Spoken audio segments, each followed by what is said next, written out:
Écoutez bien. C'est un conseil que je donne aux hommes.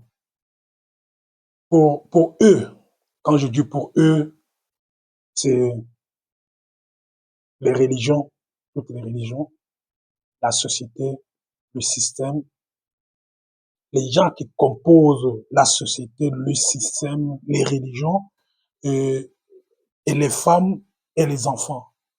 Pour eux, un homme ne doit pas être libre. Pour eux, un homme ne doit pas évoluer, un homme ne doit pas être libre. Un homme doit avoir une laisse comme un chien.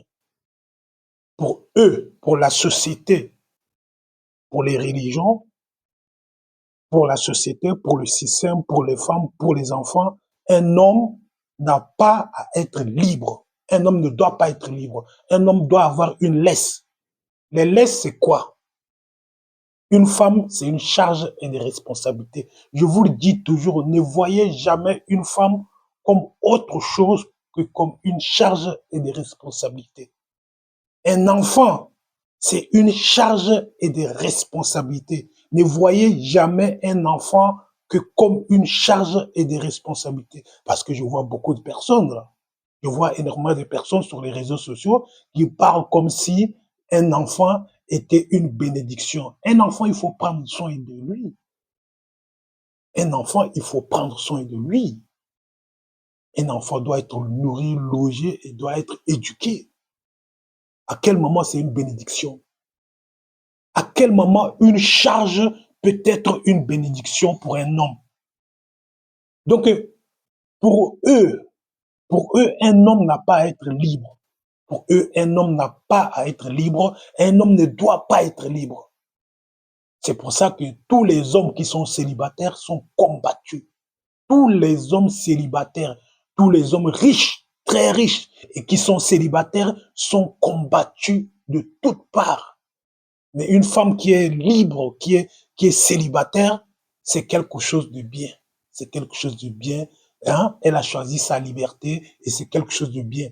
Mais un homme qui réussit, un homme qui réussit, un homme qui a de l'argent, un homme qui fait des choses et qui est libre de ses choix et de ses décisions, il doit être combattu.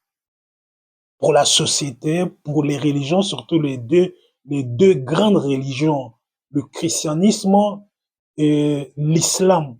Pour les deux grandes religions, un homme doit avoir une laisse. Un homme ne doit pas être libre. D'où l'importance d'avoir une dot, l'importance de la femme dans la vie d'un homme. Si trouver une femme, c'est trouver le bonheur. Un homme doit payer la dot.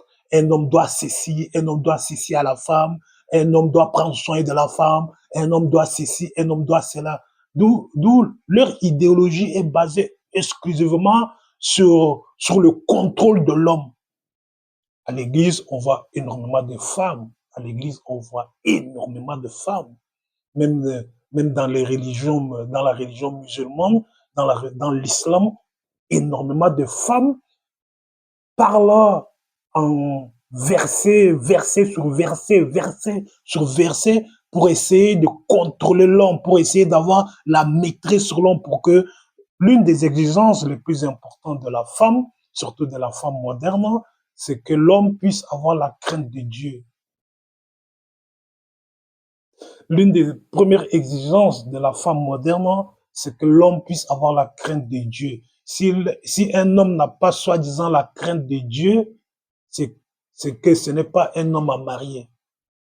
Donc, arrêtez de croire que la femme veut votre bonheur. La femme ne veut pas votre bonheur. La femme veut votre bonheur à condition que vous vous occupiez d'abord de son bonheur à elle.